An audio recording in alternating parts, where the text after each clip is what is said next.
Do you tell people the truth?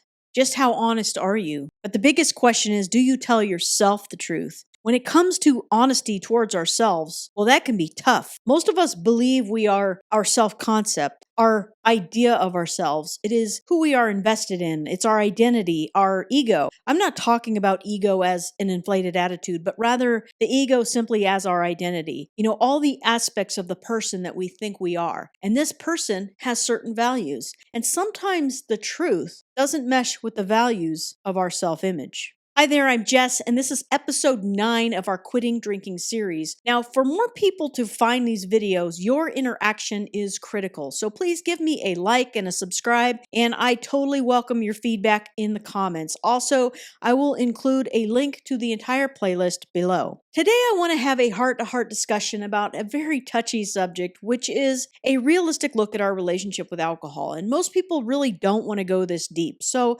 let's see if we can explore this together. Let's discuss honesty a bit more. Now, I was a problem drinker for about 10 years, and my evolution from a glass of wine to a whole bottle of wine happened rather quickly. But, I was not convinced that I had a problem for years. After all, I was functional at work, I was a competitive athlete, and I used these things as justification that, everything was working fine until it wasn't. And even when everything was falling apart, I still wasn't convinced that I had an issue. I was confident that things would be fine if I could just get my emotions in check and certain problems in my life would just resolve themselves. But even after the problems resolved themselves, the only big fat problem remaining was my drinking. Now, looking at the reality of a situation like this is really uncomfortable, but it's a necessary step in order for us to understand our relationship with alcohol. The second thing I want to address is frequency. How often are we drinking? Is it daily? Do you notice that you're reaching for a drink more often than, say, you did before? There may be things going on in your life and you are using alcohol to cope, and it's evolving into a necessary part of your life. The most significant indicator of a problem is how hard is it not to drink. And if it becomes necessary for you to deal with life, it may warrant a closer look. Now, what about quantity? I wish I could be one of those one glass of wine type of people, but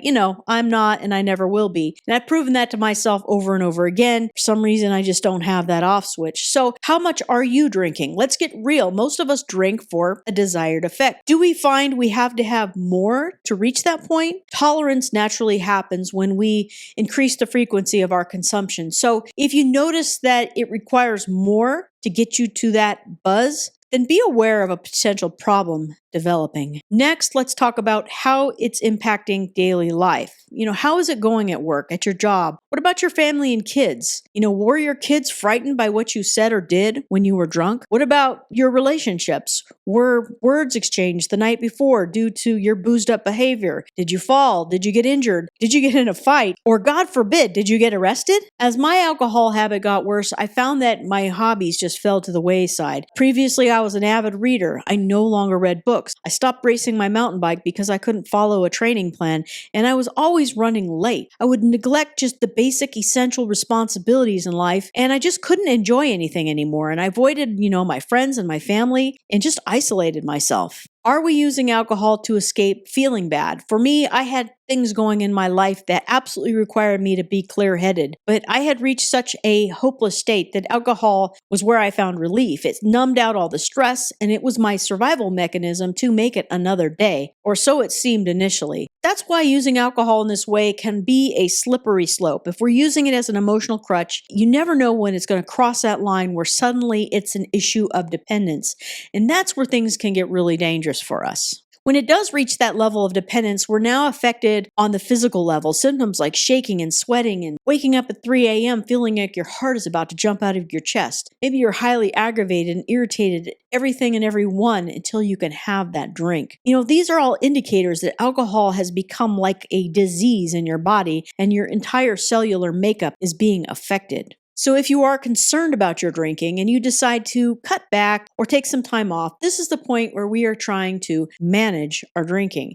And we promise ourselves we'll do better. We could make it maybe a week, a month, or even longer. But if we have a problem, Our resolve doesn't last that long. We will find a way to justify returning to our old friend. Maybe we convinced ourselves that maybe we don't have a problem because look, we just abstained for a week or a month. Sadly, when we do this, our return to alcohol is often in the form of a binge, and we're not doing ourselves any favors by ignoring this reality that is staring us in the face. We are not the only ones that are affected by our drinking. Do your kids like being around you when you're drunk? I grew up in a household where that was the norm, and honestly, it was pretty gross. I'm not going to get into the details, but alcohol was the reason for a lot of awful things happening in my childhood. I'm sure some of you can relate. You would think that I would do better as an adult, but life happens, and I had lost all hope in life, and that was just simply how I escaped facing things. If our family and our friends are telling us how our drinking is negatively affecting them, maybe we should listen instead of shutting them out. It's the writing on the wall. One thing that's pretty difficult when we're questioning our drinking is listening to ourselves. That inner voice. Most of us drink to shut that voice down. That is the voice of reason, the voice of truth. Because the voice says one thing, but our emotional pain says another. It's like the devil on one shoulder and an angel on the other. The problem is that most of us have not developed the ability to listen and to trust that voice.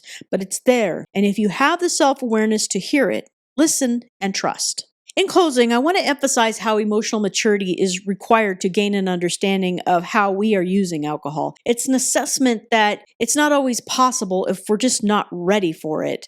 Unfortunately, some of us have to go down a really dark road of despair before we wake up, and hopefully you make it out alive. I thank God every day that I'm here talking to you. No matter how far down that road you go, extraordinary courage will be required to admit a problem. With this courage, though, you will find strength, and that is the inner voice in you, the real you. Or you could call it God, but whatever you call it, it's calling you toward freedom. There is a way out.